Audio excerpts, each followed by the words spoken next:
I'm testing out my new equipment. I just got a tripod, a new SD card, so I can finally use my camera to film. I also got a new microphone, which is not new, it's my friend's, and he let me borrow it. Thank you, Charlie. I have an inkling of what I want to talk about. I've been trying to talk about this topic for a few months already. So let's talk about love, because God knows we have so many videos about it. So let's talk about love, specifically the romance between two individuals in a romantic and physical and emotional affair, and the breaking of that affair, and why it's a good thing. But someone has to be the optimist in a world of pessimism in an already pessimistic topic. To be honest, I don't think I'm a romantic, but I fantasize about romance. I enjoy the idea of romance, but not necessarily romance in itself. I like to say I don't seek lovers, I seek muses, which might be the most pretentious thing I've ever said, ever. But it's true. I don't seek lovers, I do seek muses. I don't look for love for the feelings they'll give me, but for the inspiration I can seek from it. And I think that's my general consensus on love.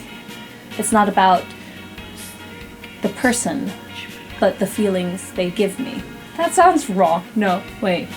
By feelings, I mean the general euphoria you get when you find someone you're compatible with, that you feel intimately, emotionally, and physically connected to. It's a feeling unlike any other, and that's great. But we forget about the other part, falling out of love.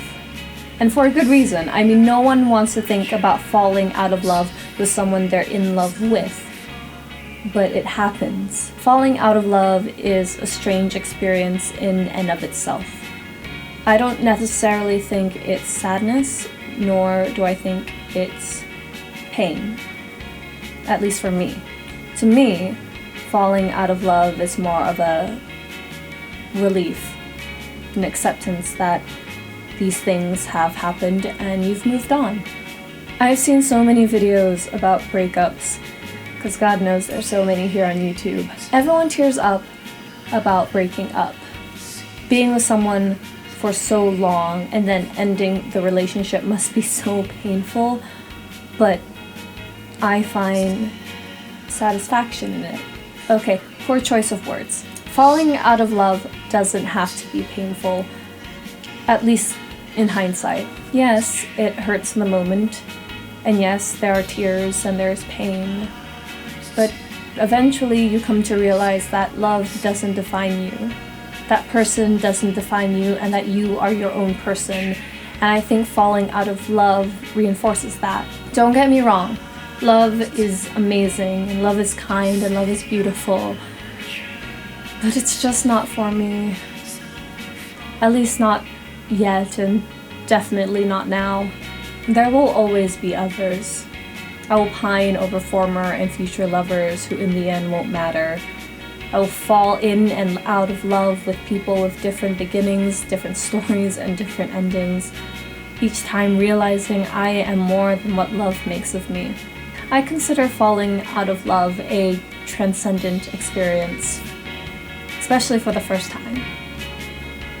You fall into love, hoping you'll always be there, praying that'll always stay, and pretending it's there when it's really not. And then when you finally let go, that love disappears, and you feel alive again. So that's falling out of love to me. It doesn't have to be emotional, it doesn't have to be heartbreaking. It can be beautiful. So when I mean I don't seek lovers, I seek muses, I mean I seek for people who will give me inspiration. Whether that means falling in love with them or falling out of love with them, or somewhere in between. Who knows? Okay, video's getting too emotional for me. I'm gonna stop here. I'd honestly love to hear your thoughts on love. Like, what do you think about falling in love or falling out of love or just love in general? If you like this video, do like, comment, and subscribe. My name is Splash Harry, and thanks for watching. Bye! Ooh.